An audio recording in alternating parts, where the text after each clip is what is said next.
Umesh Pal murder case में remand की तैयारी, इस वक्त की बड़ी खबर आप तक पहुंचा रहे हैं। उमेश पाल हत्याकांड को लेकर अब पुलिस कस्टडी रिमांड की तैयारी। जिस बात की बात हम बार बार कर रहे थे कि उमेश पाल मर्डर केस में पुलिस रिमांड मांग सकती है क्या, अतीक और अशरफ से पूछताछ कर सकती है एसटीएफ। ये बड़ी खबर इस वक्त की 14 दिन की कस्टडी रिमांड की तैयारी में है एसटीएफ। इस वक्त का बड़ा अपडेट, कुछ ही दिन में राजू पाल हत्याकांड पर फैसले की भी तारीख है और ऐसे में देखिए पुलिस कस्टडी रिमांड की अब तैयारी है और जानकारी हमारे पास ये है कि 14 दिन की पुलिस कस्टडी रिमांड मांग सकती है। मोइन, क्या ये नैनी जेल में रोकने की कोशिश रहेगी?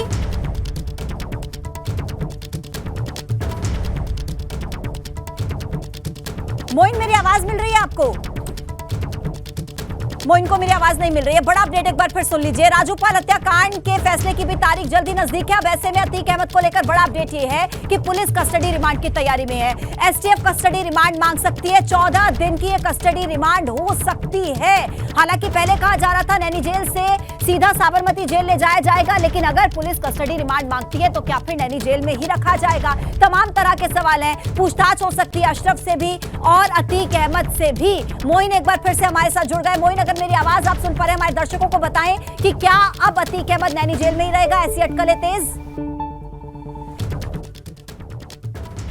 कोर्ट है जिसने अतीक अहमद और अशरफ को तलब किया था, उसने फैसला सुना दिया है और दोनों लोगों को उनकी जेलों में वापस भेजे जाने का वारंट जारी कर दिया गया है। क्योंकि नैनी सेंट्रल जेल से इन्हें प्रयागराज कोर्ट में लाया गया था, इसलिए वहां औपचारिक तौर पर दाखिला कराया जा रहा है और दाखिला कराए जाने के कुछ देर के बाद इन्हें वापस साबरमती जेल और बरेली जेल के लिए रवाना किया जाएगा। अगर उमेश पाल मर्डर केस की हम बात करें तो प्रयागराज पुलिस ने आज अतीक और अशरफ का जुडिशियल कस्टडी रिमांड नहीं बनवाया है। जुडिशियल कस्टडी रिमांड नहीं बनवाने का साफ मतलब है कि पुलिस अभी कस्टडी में नहीं लेना चाहती है, पुलिस कस्टडी रिमांड भी नहीं मांगेगी और इसका ये साफ मतलब है कि अतीक और अशरफ के दिन आने वाले दिनों में और मुश्किल भरे हो सकते हैं। क्योंकि अगर जुडिशियल कस्टडी रिमांड बनना होगा या पुलिस उनकी कस्टडी मांगेगी तो उन्हें एक बार फिर से साबरमती और बरेली जेल से वापस प्रयागराज लाया जाएगा। तो जिस तरीके की प्रक्रिया अपनाई गई थी परसों और कल, हमने देखा था कि सुरक्षा के कड़े इंतजामों के बीच अतीक अहमद को साबरमती जेल से प्रयागराज लाया गया था। क्योंकि ये उमेश पाल अपहरण केस के मामले में लाया गया था। उमेश पाल की जो और उनके साथ 2 सरकारी गनर की हत्या हुई थी, उस मामले में जो है इन्हें आज पुलिस ने जुडिशियल कस्टडी रिमांड नहीं बनवाया है और जुडिशियल कस्टडी रिमांड नहीं बनवाने का साफ मतलब है कि पुलिस इनकी अभी अपनी कस्टडी रिमांड भी नहीं चाहती है और बाद में इनकी कस्टडी रिमांड बनवाई जाएगी और तब जाकर के इन्हें एक बार फिर से यहाँ पर। बिल्कुल बड़ी खबर है। अतीक और अशरफ को लेकर एक बड़ा अपडेट आ रहा है। आपको बताते हैं अतीक को वापस साबरमती जेल भेजने का समन आ गया है। ये एक बड़ा अपडेट है। अशरफ को भी वापस बरेली जेल भेजने का समन आ गया है और इन्हें इनकी अपनी जेलों में भेजा जाएगा। तो प्रयागराज से बड़ी खबर है। अतीक और अशरफ को लेकर बड़ा अपडेट आ रहा है। पहले माना जा रहा था कि पुलिस रिमांड मांग सकती है, लेकिन इन सब के बीच अपडेट यह है कि अतीक को वापस साबरमती जेल भेजने का समन आ गया है। वहीं अशरफ को भी वापस बरेली जेल भेजने का समन आ गया है और नैनी जेल ले जाने की प्रक्रिया भी इन सब के बीच चल रही है। तकरीबन 15 मिनट में अतीक अहमद को कोर्ट से बाहर निकाला जाएगा। लेकिन बड़ी खबर यह है कि अतीक और अशरफ को अपनी जेलों में वापस भेजा जाएगा। अतीक को वापस साबरमती जेल भेजने का समन आ गया है। अशरफ को भी वापस बरेली जेल भेजने का समन आया है। लेकिन मोइन, जिस तरीके से ये समन आ गया है, उमेश पाल मर्डर केस को लेकर पुलिस ने रिमांड की अर्जी नहीं दी। अब इनको छोड़ने जाना होगा, आगे फिर जो तारीखें लगेंगी या रिमांड की जरूरत पड़ती है फिर लेने जाना होगा। एक लंबी प्रक्रिया होगी। इसमें भी पुलिस की कुछ अपनी रणनीतियां हो सकती हैं। अलग अलग तरीके से समझना होगा। दरअसल अतीक और अशरफ को यहाँ पर जो लाया गया था वो उमेश पाल अपहरण केस में फैसला सुनाने के लिए लाया जाना था। उस केस में अदालत ने अपना फैसला सुना दिया है।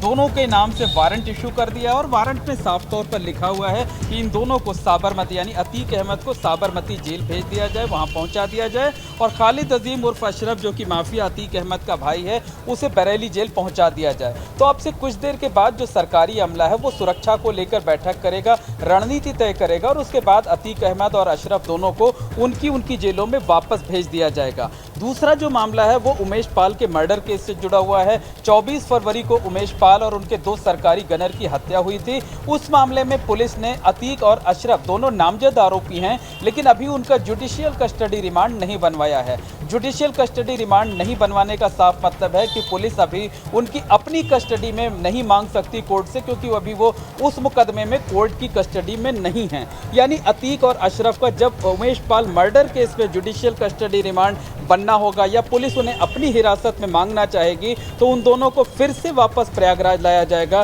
फिर से वही प्रक्रिया अपनाई जाएगी जो प्रक्रिया हमने देखी थी कि 2 दिन पहले अपनाई गई थी। प्रयागराज से एक टीम गई थी, 45 सदस्यीय टीम गई थी और 45 सदस्यीय टीम 24 घंटे का सफर तय करने के बाद अतीक अहमद को साबरमती से प्रयागराज ले आई थी। तो वही प्रक्रिया फिर से अपनाई जाएगी जब उमेश पाल मर्डर केस की फाइल जो है वो आगे बढ़नी शुरू होगी और उस मुकदमे में अतीक और अशरफ का जुडिशियल कस्टडी रिमांड बनाया जाएगा। उसके बाद पुलिस पूछताछ के लिए बयान दर्ज करने के लिए अतीक और अशरफ को अपनी कस्टडी में भी मांग सकती है। तो फर्क समझना होगा कि पहले जुडिशियल कस्टडी रिमांड बनेगा, जब अतीक और अशरफ उस मामले में जुडिशियल कस्टडी रिमांड में जाएंगे तब जाकर के पुलिस उन्हें अपनी कस्टडी में मांग बिल्कुल अपनी कस्टडी में ले पाएगी। ये एक तकनीकी और कानूनी मामला है। विवेक, नैनी सेंट्रल जेल पर क्या हलचल है, वहां पर क्या चीजें देखने को मिल रही हैं?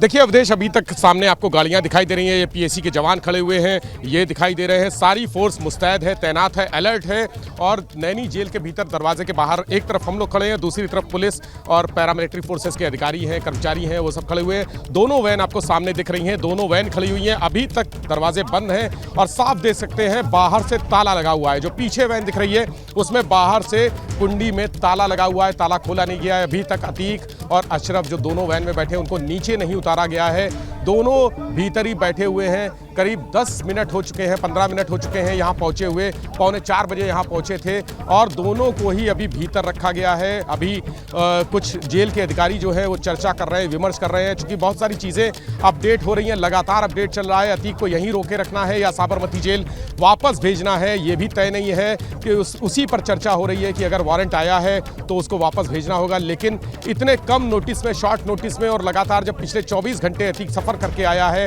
रात भर सोया भी नहीं है, तो ऐसे में उसने अपने स्वास्थ्य का हवाला दिया है। जो सोर्सेज हमारे अंदर मौजूद हैं जेल के अंदर, वो बता रहे हैं कि अतीक अहमद ने स्वास्थ्य का हवाला दिया है, थकान का हवाला दिया है। कहा है कि बुरी तरह से वो थका हुआ है, तबीयत भी ठीक नहीं है, सजा होने के बाद थोड़ा उसका मोरल भी डाउन हुआ है, उसके हौसले भी डाउन हुए हैं। तो ऐसे में यहाँ से अभी उसको निकाल कर साबरमती के लिए, जेल के लिए ले जाना, जो बड़ा सफ़र है, लंबा सफ़र है, 24 घंटे का सफ़र है, वो सफ़र तय करना उसके लिए बहुत मुश्किल होगा और अतीक पर बहुत भारी होगा। इसी वजह से ये मंत्रणा चल रही है कि क्या किया जाए, कैसे किया जाए, क्या कोई इसका कानूनी तरीका है। ये सब जो बातें हैं, चर्चाएँ हैं। अंदर अधिकारी जेल के जो दरवाजे हैं उसके अंदर भीतर अपने कक्ष में बैठकर चर्चाएं कर रहे हैं। डिप्टी एसपी भी हैं और वो आईपीएस भी हैं जो अतीक को लेकर आए थे। जो डीसीपी हैं गंगानगर के डीसीपी, वो यहाँ पर मौजूद हैं। वो अंदर जेल के अधिकारियों के साथ बैठे हैं और यहाँ से लेकर लखनऊ तक चर्चा हो रही है, बात हो रही है, विचार विमर्श हो रहा है, मंथन हो रहा है कि आखिर क्या किया जाना चाहिए, कानून क्या कहता है, प्रक्रिया क्या कहती है, प्रोसीजर क्या है, जेल का प्रोसीजर क्या है और जो कोर्ट का प्रोसीजर है वो क्या है। सारे प्रोसीजर को फॉलो करना है, कहीं कोई चूक ना हो, कहीं कोई लापरवाही ना हो, कहीं कोई गलती ना हो। इसलिए सारे अधिकारी मंत्रणा कर रहे हैं कि मंत्रणा इस बात की है कि अतीक को यहाँ रोका जाए या उसको अभी तुरंत रवाना किया जाए। कुछ देर में स्थिति स्पष्ट हो जाएगी, लेकिन अभी जो जेल के अंदर हलचल आप देख रहे हैं, फोर्सेस के घेरे में दोनों वैन हैं, आसपास पीएसी के और जेल के और पुलिस के जवान तैनात हैं, अधिकारी तैनात हैं। जो पुलिसकर्मी हैं, इंस्पेक्टर रैंक के भी तमाम हमें अधिकारी दिख रहे हैं, पुलिसकर्मी दिख रहे हैं, सब इंस्पेक्टर रैंक के भी हैं, सभी लोग यहाँ मौजूद हैं। दरवाजे बंद हैं, ये जेल का दूसरा दरवाज़ा है, जबकि जो पहला दरवाज़ा है, जो मेन गेट है इंदिरा द्वार, वो बाईं तरफ हमारे आप इंदिरा द्वार देख सकते हैं, पिंक कलर का, जहाँ से मेन आवाजाही होती है। लेकिन अतीक का मामला था, इसलिए उसको इस दरवाजे से निकाला गया और इसी दरवाजे से यहाँ पर जेल में एंट्री दी गई है। जेल के भीतर से लगातार अधिकारियों का, कर्मचारियों का आना जाना जारी है। कुछ जो कागज़ हैं, दस्तावेज लेकर तमाम अधिकारी देखिए बाहर निकल रहे हैं। जेल के जो स्टाफ है वो कागजात लेके निकल रहे हैं, सारे जो इस मुकदमे से संबंधित दस्तावेज हैं, इसके अलावा अतीक के जो और पुराने मामले हैं उनसे संबंधित दस्तावेज हैं, उसमें भी बहुत सारे विवेचक पुराने मुकदमों में यहाँ पर आए हुए हैं, कोशिश कर रहे हैं कि अतीक से कुछ बातचीत हो जाए। लेकिन जो कोर्ट का आदेश है वो सिर्फ आदेश उमेश पाल अपहरण केस का आदेश था। उमेश पाल के अपहरण केस में जो भी प्रक्रिया होगी, जो भी काम होगा, जो भी चीज़ें होंगी, प्रोसीजिंग होगी, वो की जाएगी। बाकी किसी मुकदमे से संबंधित कोई भी इस मामले में कोई और जो 100 मुकदमे और चल रहे हैं, यानी 101 मुकदमे थे अतीक के ऊपर, उसमें से एक में सजा हुई है और जो 100 मुकदमे और हैं उससे संबंधित कोई बातचीत नहीं होगी, उससे संबंधित कोई उन मुकदमों से संबंधित कोई विवेचक नहीं आएगा, कोई मुलाकात नहीं करेगा। तो अंदर बैठकर चर्चा हो रही है कि अब आगे क्या, यानी अब आगे 4-4:15 बजने वाला है। अतीक को यहाँ पर ले आए हैं और अब यहाँ पर अतीक को अभी इस वैन में, जो सामने दोनों वैन दिख रही है, उसमें बैठा हुआ है अतीक और दूसरी वैन में उसका छोटा भाई अशरफ, जिसे आज बरी कर दिया गया है, जिसे कोर्ट ने बरी कर दिया है।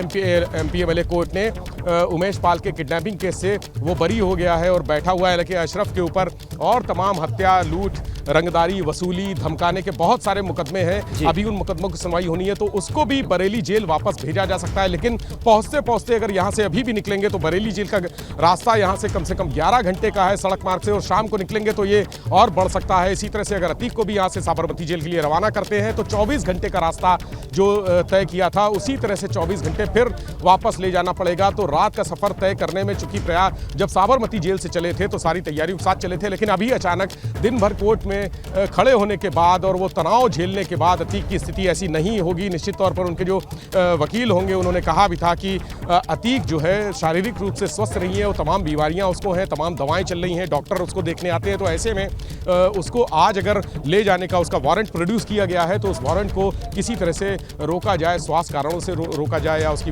तबीयत, बीमारी का हवाला देकर उसकी मानसिक स्थिति, जो इस समय मोरल उसका डाउन है, मानसिक स्थिति भी ठीक नहीं है, बहुत डाउन महसूस कर रहा है। अतीक से जब बात करने की कोशिश की जेल से, जब वो बाहर निकला था, माफ़ कीजिएगा, जब कोर्ट से बाहर निकला था, तब उससे बात करने की कोशिश की प्रिजन वैन में जो पर्दे से ढका हुआ था। अतीक ने साफ कहा था कि वो इस फैसले से, ये फैसला सही नहीं है, यानी उसका कहना था कि वो फैसले से संतुष्ट नहीं है और उसने कहा था न्यायिक प्रक्रिया का सम्मान है, न्यायालय का सम्मान है, लेकिन इस फैसले के खिलाफ हाईकोर्ट में अपील करेगा।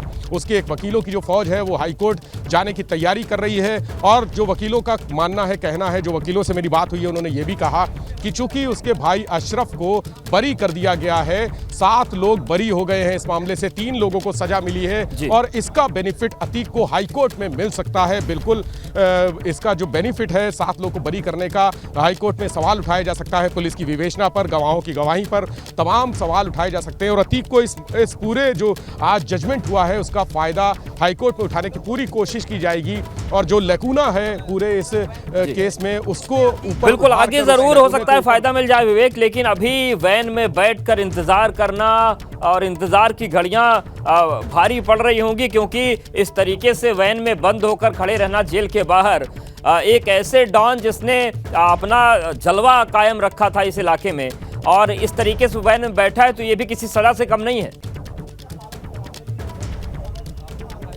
देखिए अवधेश, ये एक साइकोलॉजिकल ट्रीटमेंट है, ये गुंडों को, माफियाओं को और बदमाशों के लिए एक सरकार का साइकोलॉजिकल ट्रीटमेंट है। योगी सरकार जिसने कहा कि माफियाओं को मिट्टी में मिला देंगे और इस तरह से वैन में लाके बैठा रखना, आधे घंटे, 1 घंटे, 2 घंटे, कल भी अतीक काफ़ी देर तक वैन में बैठा रहा था, उसको नीचे नहीं उतारा गया था।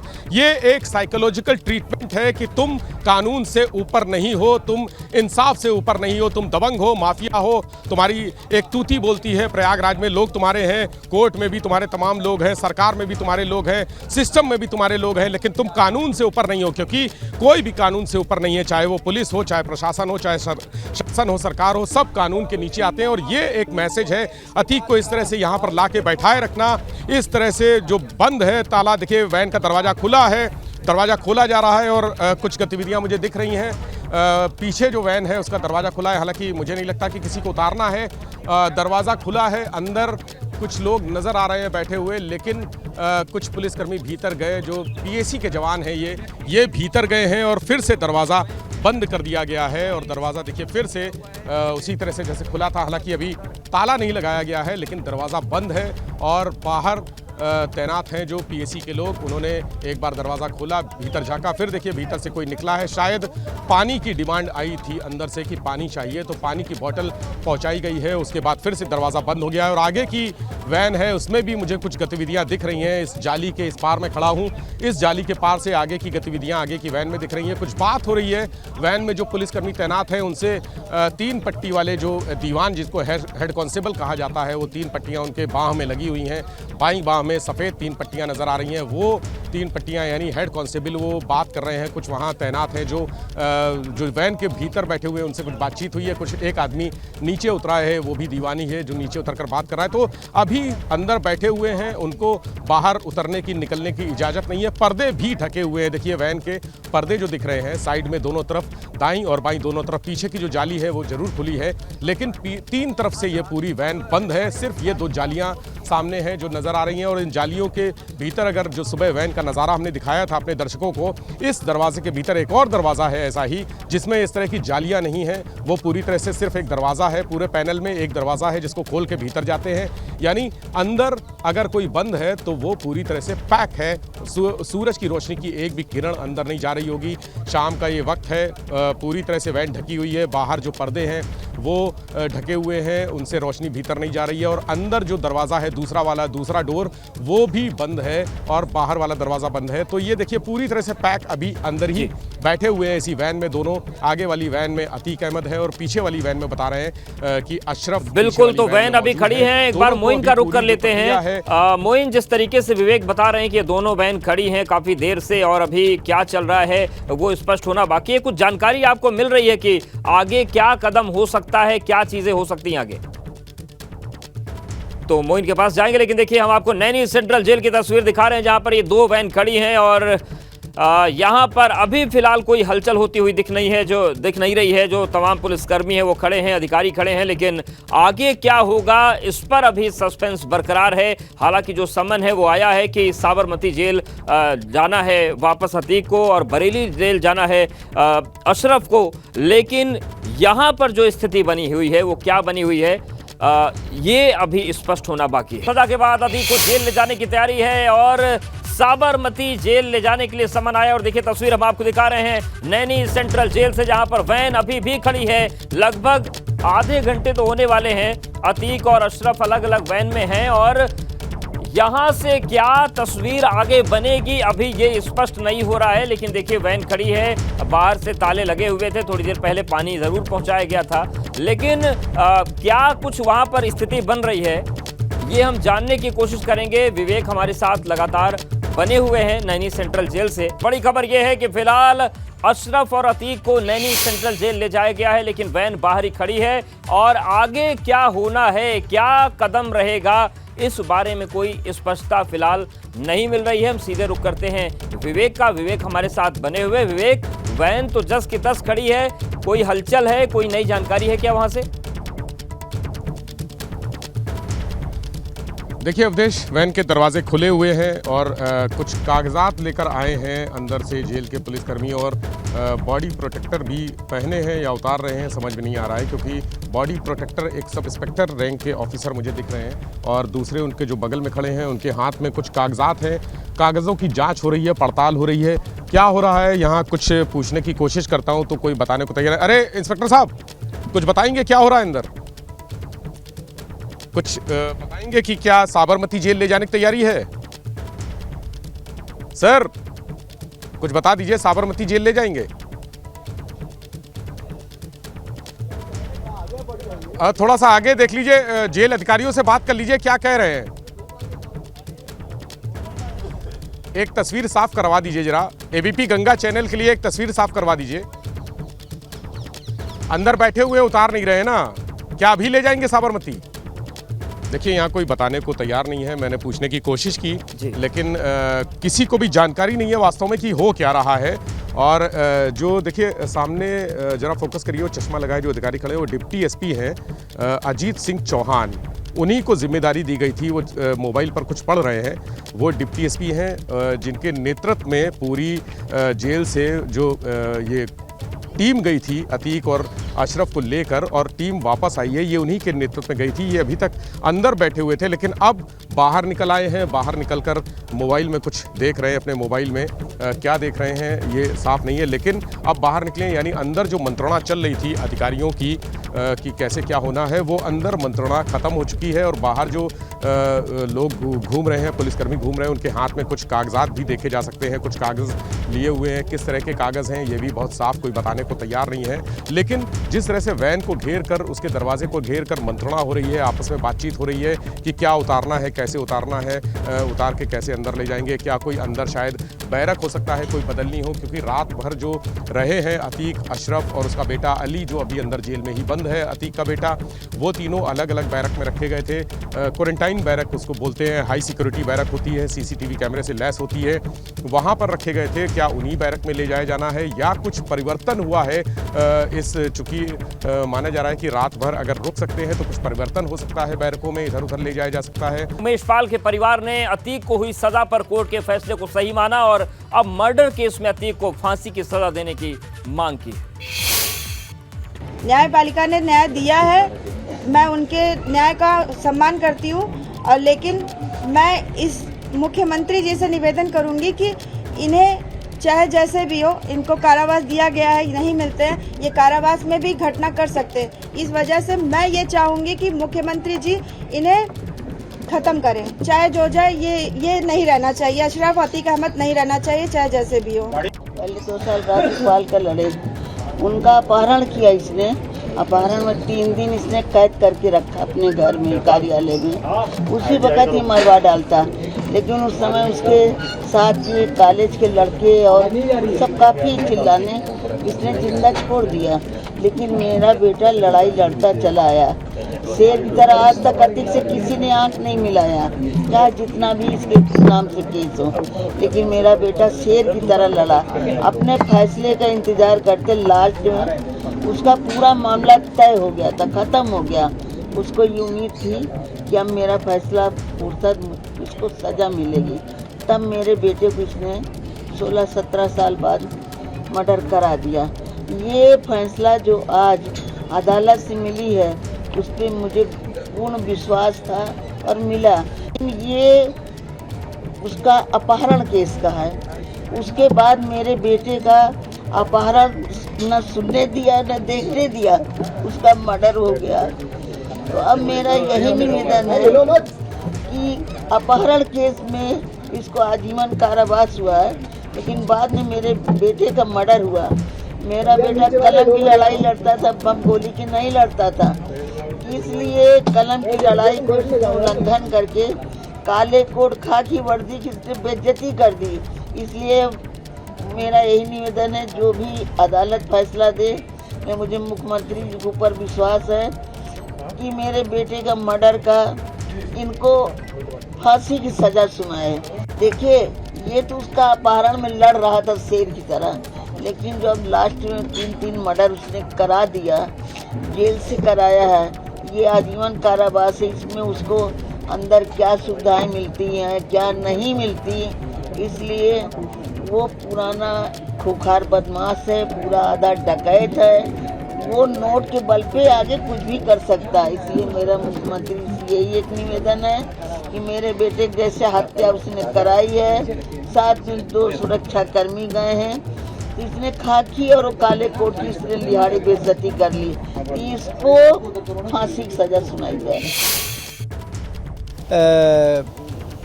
उनका और भी मुकदमा फरहान के बारे में तो मैं नहीं बता सकता। अगर वो अन्य मुकदमों में नहीं होंगे तो छोड़े जाएंगे, लेकिन अशरफ जो है राजू पाल मर्डर केस में वो चल रहे हैं, विचाराधीन है और उसकी गवाही चल रही है, तो वो तो नहीं छोड़ेंगे। अतीक अहमद को वापस साबरमती जेल भेजा जाएगा। साबरमती के लिए सजायाबी वारंट बना है और वहीं से ये आए थे, वहीं जाएंगे। यहाँ प्रयागराज की नैनी सेंट्रल अभी जेल उनको भेजा गया है।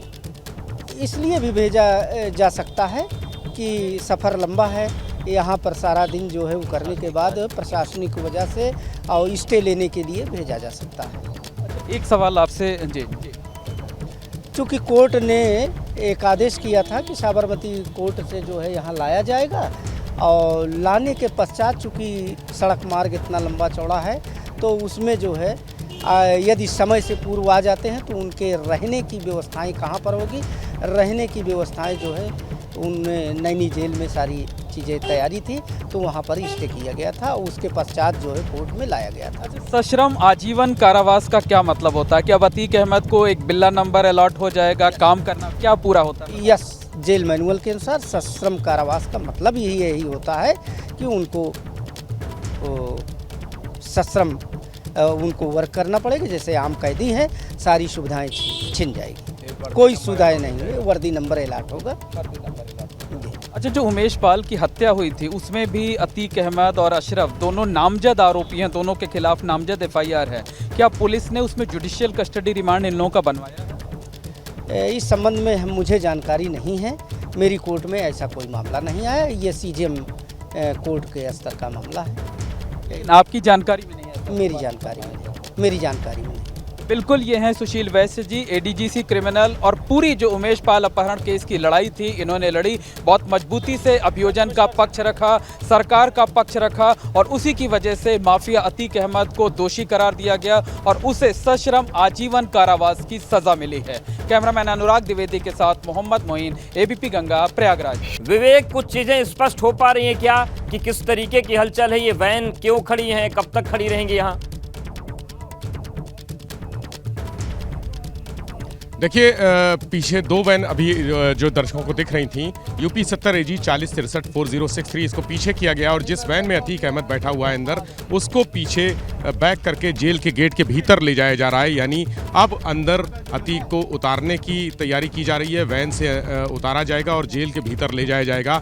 जो औपचारिकताएं हैं, लीगल फॉर्मेलिटीज़ होती हैं, वो सब लीगल फॉर्मेलिटीज़ पूरी की जाएंगी और अतीक इसी वैन में है जो आप देख रहे हैं, और इसी जगह से जो सामने पर्दा दिख रहा है उसी जगह से कोशिश की थी कि बात करने की, लेकिन ये थोड़ा सा आगे बढ़ गई है वैन और क्या हो रहा है कुछ बहुत स्पष्ट नहीं हो रहा है, क्योंकि आगे का दरवाज़ा कहीं किनारे खड़ी करने को बोला है वैन, उसी में अभी अतीक बैठा हुआ है, उसको उतारा नहीं गया है नीचे। सारे अधिकारी उस वैन के आगे चले गए हैं। जो दूसरा गेट है, इंदिरा द्वार, जो मेन गेट है, उस तरफ से गए हैं और उस तरफ से वहाँ जाकर उन्होंने वैन को, हम कोशिश करते हैं कि दूसरे दरवाजे की तरफ से अगर तस्वीर दिखा सकें अपने दर्शकों को। राजू कैमरामैन से कहेंगे आइए जरा दूसरे दरवाजे से पीछे चलते हैं कि वहाँ पर आखिर वैन को क्यों ले गए हैं, क्योंकि जब अभी अतीक अंदर है और पुलिसकर्मी भी अंदर हैं, जो वैन का जो अंदर का दूसरा दरवाज़ा है, डबल लॉक है इसमें, वैन में डबल लॉक वाला जो दरवाज़ा है उसमें अंदर जो इंफ्रारेड से टेक्नोलॉजी लगी हुई है और लाल बत्ती मुझे दिख रही थी, उसकी लाल रेड लाइट जल रही थी उस दरवाजे की। तो जब दरवाज़ा खुल जाता है तो रेड लाइट अपने आप ऑन हो जाती है, वो लाइट दिख रही थी। वो लाइट क्या शो कर रही है, क्योंकि उस लाइट के साथ ही अंदर तमाम लोग बैठे हुए भी दिख रहे थे। मैं कैमरामैन से कहूँगा ज़रा जल्दी आए यहाँ पर, क्योंकि कैमरामैन राजू भी बुरी तरह से थके हुए हैं। और किधर है, इधर देखिए, इस तरफ लाया जा रहा है वैन को। अरे आओ भाई जल्दी, राजू यार जल्दी आओ, यहाँ पे देखो क्या हो रहा है। ये देखिए यहाँ पर अंदर के वैन का दरवाज़ा खुला है, पिछला उतारा जा रहा है। उतार कर ये देखिए अतीक को सामने लाया गया है। अतीक अंदर जा रहे हैं, यहाँ पे वैन का दरवाज़ा खोला गया है। अब अतीक को उतार कर यहाँ वॉशरूम के लिए शायद पीछे की तरफ ले जाया जा रहा है। अभी अंदर नहीं किया गया है अतीक को, लेकिन जो दरवाज़ा खोल के वैन को मेन गेट की तरफ खड़ा किया गया और वैन के दरवाजे को खोला गया, उसके बाद अतीक बाहर निकला है। अतीक को कड़े सुरक्षा घेरे में अंदर ले जाया गया है। जो नेचर कॉल होती है वॉशरूम के लिए, उसको ले जाया गया है। जेल के भीतर भी ले जाया जा सकता था, लेकिन जेल का मैनुअल इस बात की इजाज़त नहीं देता है। अतीक इस समय पीछे की तरफ जो वॉशरूम बना है वहाँ पर गया है। कड़े सुरक्षा घेरे में, भारी सुरक्षा घेरे में PAC के जवानों ने और जेल के जवानों ने घेराबंदी कर रखी थी अतीक की। और जो उसकी चाल थी अतीक की, अवधेश, मायूसी भरी चाल अतीक अहमद की, आज मायूसी भरी चाल देखने को मिली। जो प्रयागराज में जिस रौब से, जिस रंगबाजी से अतीक घूमता था है, तो मायूसी भरी उसकी निगाहें, सर झुका हुआ था और चाल बड़ी धीमी थी, बोझिल से कदम लग रहे थे। ये पूरा नज़ारा दर्शकों ने देखा होगा कि किस तरह से अतीक बोझिल बिल्कुल, तो ये तस्वीर आपको दिखा रहे हैं, ये जो बिल्कुल। हाँ विवेक, अपनी बात पूरी करिए आप।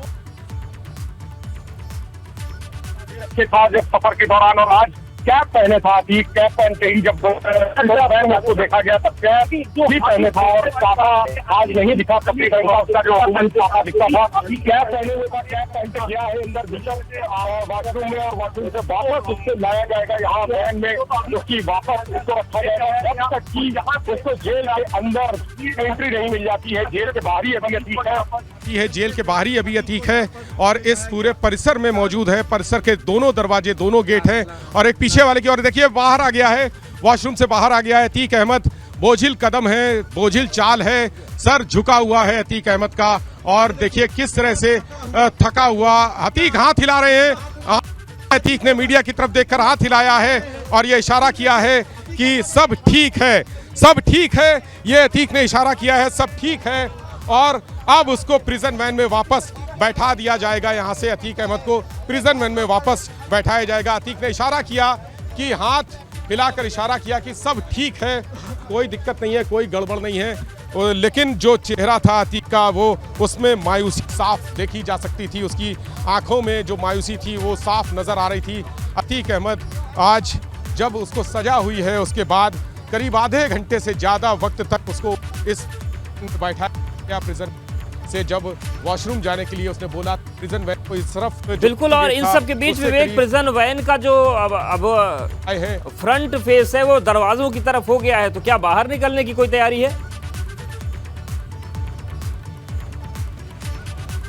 देखिए अवधेश, अभी कोई भी स्थिति स्पष्ट नहीं है कि प्रिजन वैन यहां से बाहर निकलेगी या अंदर जाएगी, लेकिन ये जवान जो उत्तर प्रदेश पुलिस के हैं और पीएसी के हैं, ये मुस्तैद हैं पूरी तरह से, हर परिस्थितियों के लिए अलर्ट हैं, और इनको जो निर्देश मिले होंगे उनके हिसाब से ये पूरी कार्रवाई करेंगे। लेकिन इसी प्रिजन वैन में अतीक अभी बैठा हुआ है अंदर, और क्या अशरफ भी है अंदर, उसके साथ अशरफ भी है? क्या आपको जानकारी है? क्या कोई जानकारी है? कुछ बता दीजिए। जेलर साहब हैं क्या यहाँ पे? जेलर साहब, अरे अतीक के साथ अशरफ भी है क्या? कोई बताएगा? नहीं, कोई बोलने को तैयार नहीं है। जेलर यहाँ पर है नहीं, तो अशरफ है साथ में इस वैन में या नहीं है, या जो पीछे वैन खड़ी है दूसरी प्रिजन वैन उसमें अशरफ है, या इसमें अतीक के साथ में अशरफ है, बहुत साफ नहीं है। बिल्कुल, और विवेक एक चीज ये भी जानना चाहेंगे कि जिस तरीके से वैन में अतीक को रखा गया है, जेल मैनुअल क्या कहता है कि कोई व्यक्ति कब जेल के अंदर दाखिल हो सकता है, क्योंकि उसको बाहर ही रखा गया है, बाहर ही वॉशरूम ले जाया गया? देखिए अवधेश, वैन वापस जा रही है पीछे की तरफ, और जेल मैनुअल के मुताबिक जेल में किसी भी व्यक्ति की एंट्री नहीं हो सकती अनटिल एंड अनलेस कोई जेल का स्टाफ हो, कर्मचारी हो, या कोर्ट का ऑर्डर लेकर आया हो, उसकी एंट्री होती है। हालांकि जेलों में जो कानून है वो कानून अलग तरीके से चलता है, बाहर का कानून अलग है, जेल का सिस्टम अलग है। जेल में जेल मैनुअल के हिसाब से चीज़ें चलती हैं, और तब तक एंट्री नहीं हो सकती है कोर्ट में पेशी के बाद और सजा के बाद, तब तक एंट्री नहीं हो सकती है जब तक कि भीतर अनुमति ना मिल जाए, सारे दस्तावेज पूरे ना हो पाए। और सबसे खास बात अवधेश जो मैं मिस कर गया था वो आपको बताना चाहूंगा, जो दिमाग में नहीं आया था, जब किसी को किसी मामले में सजा हो जाती है तो उसको जेल की वर्दी मिलती है, जेल के कपड़े मिलते हैं। आपने फिल्मों में देखा होगा, सफेद धारीदार कपड़े जो जेल के होते हैं, सफेद टोपी होती है, वो पहनाई जाती है, और ये सजा याफ्ता होने के बाद ये वर्दी पहनाई जाती है, जिसको जेल की वेशभूषा कहा जाता है, जेल का कपड़ा कहा जाता है। वो कपड़े पहनाए जाते हैं जब तक आरोप सिद्ध नहीं होता, जब तक दोषी नहीं होता, जब तक सजा नहीं होती है, तब तक वो सामान्य कपड़े पहनकर रह सकता है। लेकिन जब कैदी, यानी बंदी और कैदी में यही अंतर है अवधेश, अभी तक अतीक बंदी था, लेकिन आज से अतीक कैदी हो जाएगा, यानी उसको सजा मिल चुकी है, उम्र कैद की सजा हुई है। तो आज से अतीक दुनिया भर के लिए, उत्तर प्रदेश के लिए, प्रयागराज के लिए, पुलिस के लिए, जेल के लिए एक कैदी के रूप में जाना जाएगा। अब उसके ऊपर से बंदी का जो ठप्पा लगा था, 40 साल के आपराधिक कैरियर में आज तक उसको कोई सजा नहीं हुई किसी मामले में, इसीलिए उसको बंदी कहा जाता था। लेकिन अब जो तकनीकी शब्द है वो है कैदी, यानी आज से अतीक को कैदी अतीक के रूप में जाना जाएगा। उसका एक नंबर भी होगा, जेल में जिनको सजा हो जाती है, जिनको सजा सुनाई जा चुकी होती है, उनका एक नंबर होता है जेल में, तो अब उसको नंबर भी अलॉट किया जाएगा। आपको याद होगा एक फिल्म आई थी अमिताभ बच्चन की, जिसमें वो 786 नाम का कोई कैदी नंबर उसका हुआ करता था, तो वो नंबर अतीक को भी मिलेगा। कोई ना कोई नंबर जेल में अंदर जाते ही उसको मिलेगा, उसको जेल की जेल के कपड़े मिलेंगे, वो पायजामा मिलेगा सफ़ेद जिसमें धारियां होती हैं काले रंग की, वो कुर्ता मिलेगा जिसमें धारियां होती हैं काले रंग की, और वो कैप भी मिलेगी जिसमें धारियां होती हैं काले रंग की। बड़ी खबर आ रही है अतीक अहमद को लेकर। अतीक को वापस साबरमती जेल ले जाने की तैयारी है, तो ये अब स्थिति स्पष्ट हो गई है। आज शाम 5:30 बजे अतीक को वापस लेकर पुलिस साबरमती के लिए रवाना होगी। थोड़ी देर में अतीक को लेकर साबरमती रवाना होगी पुलिस। तो ये एक बड़ा अपडेट आ गया। अभी तक स्थिति स्पष्ट नहीं हो रही थी और शायद यही वजह थी कि वैन जेल से बाहर खड़ी हैं दोनों। आज शाम 5:30 बजे अतीक को एक बार फिर से पुलिस लेकर साबरमती जेल के लिए रवाना हो जाएगी। तो बड़ी खबर, आज पूरा दिन अतीक के लिए भारी। वहां पर ले जाया गया कोर्ट में सजा का ऐलान हुआ, कैदी वाली भूमिका आ गई है और आज ही साबरमती के लिए पुलिस लेकर रवाना होगी।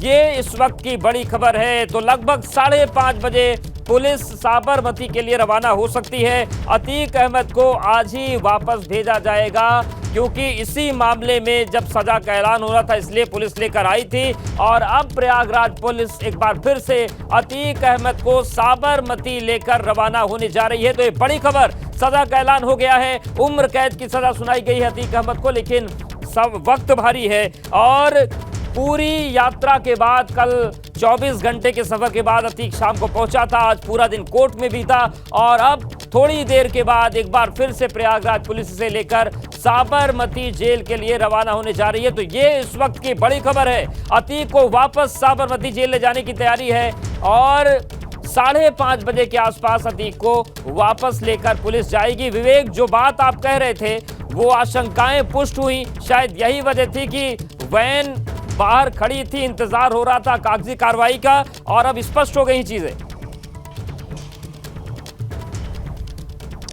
बिल्कुल अवधेश, जो प्रोडक्शन वारंट अगर जारी हो गया है तो जाहिर सी बात है अतीक को यहाँ से जाना होगा। अतीक जाएगा साबरमती जेल के लिए, लेकिन उसके लिए अफसरों की जो अभी हमने देखा कि वैन रुकी हुई थी और वैन के भीतर एक पानी का बड़ा जो बॉटल थी, बड़ी वाली जो बॉटल होती है 20 लीटर वाली, वो रखी गई है और कुछ सामान रखा गया है, कुछ चीज़ें और रखी गई हैं। और जवान जो साथ में ड्यूटी जिनकी लगी होगी, जो सुरक्षा में जाएंगे, उनको भी हटा दिया गया है। भी बहुत सारी भीड़ दिख रही थी लेकिन बाकी लोग चले गए हैं, सिर्फ कुछ लोग दिख रहे हैं। तो बाकी लोग चले जाके तैयारी एक तरह से कर रहे हैं कि अगर 5:30 बजे या 6 बजे निकलना होगा तो अपनी पूरी तैयारी से निकलेंगे। सुरक्षा के इंतजाम की पूरी तैयारी होगी और जो रास्ते में है, रास्ते की ज़रूरतों के हिसाब से पूरी तैयारी करेंगे। तो उनको समय दिया गया है कि बस इतना टाइम बाउंड एक पीरियड है, उतने में अपनी तैयारी कर लें और उसके बाद यहाँ पर रिपोर्ट करें। बड़ा अपडेट है, नजरें विवेक बनाए रखिएगा, आपसे और आगे अपडेट लेंगे। बिल्कुल, आप अपनी बात पूरी कर लीजिए विवेक। अब बताया जा रहा है कि किसी भी पल जी बिल्कुल अवधेश, जो अभी अधिकारी नजर आ रहे थे वो सब जेल के भीतर जो दरवाजा देख रहे हैं हरे रंग का, बार बार खुलता है, कोई निकलता है, फिर बाहर जाता है, अंदर जाता है, और वो उस दरवाजे के भीतर चले गए हैं। अंदर फिर बैठक हो रही है, बातचीत हो रही है और दोनों वैन इस दौरान बाहर ही खड़ी हुई हैं। हम एक बार फिर से दूसरे गेट की तरफ चलेंगे क्योंकि वहां से जो विजुअल है, जो नजारा है दोनों वैन का आसानी से दिख रहा है। बिल्कुल विवेक, आप दूसरे गेट पर तब तक पहुंचिए। बड़ा अपडेट यह है कि आज ही साबरमती जेल रवाना किया जाएगा। थोड़ी देर में प्रयागराज पुलिस लेकर उसे रवाना होगी और अभी जो जानकारी निकलकर सामने आ रही है, लगभग 5:30 बजे पुलिस की जो टीम है वो उसे लेकर रवाना हो सकती है। दोनों वैन जेल के बाहर ही खड़ी हैं जिसमें अतीक अहमद मौजूद है और विवेक त्रिपाठी भी हमारे सहयोगी लगातार वहां पर मौजूद हैं। विवेक, सीधे आपके पास ही आ रहे हैं, किस तरीके की हलचल है नैनी सेंट्रल जेल में?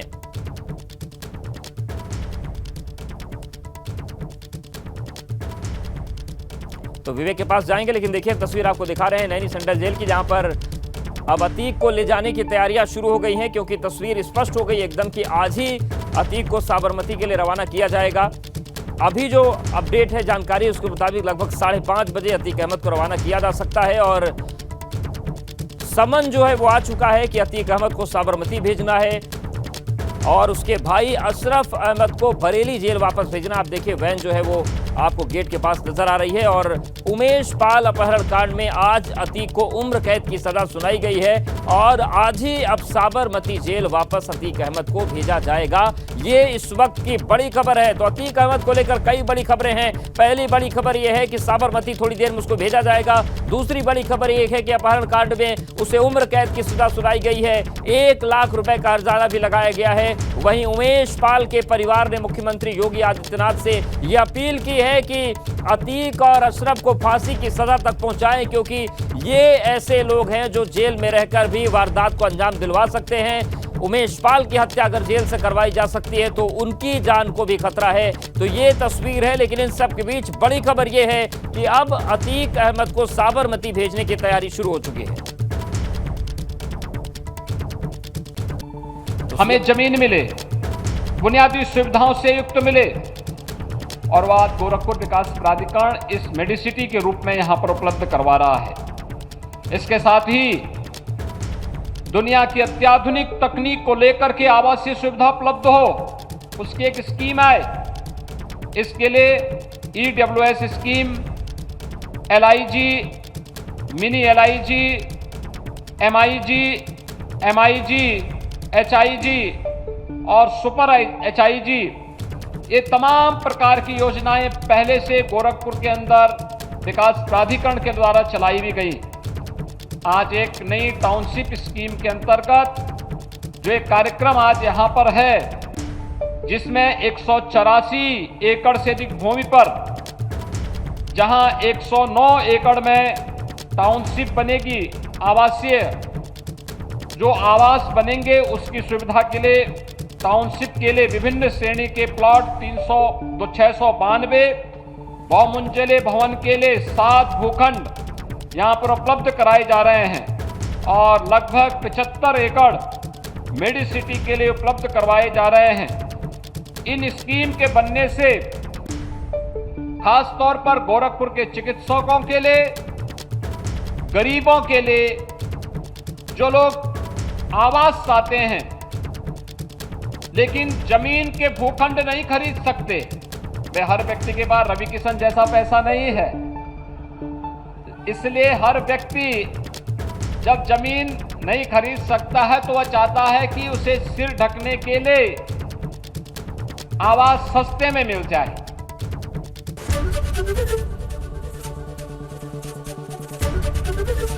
ABP गंगा, खबर आपकी, जुबान आपकी।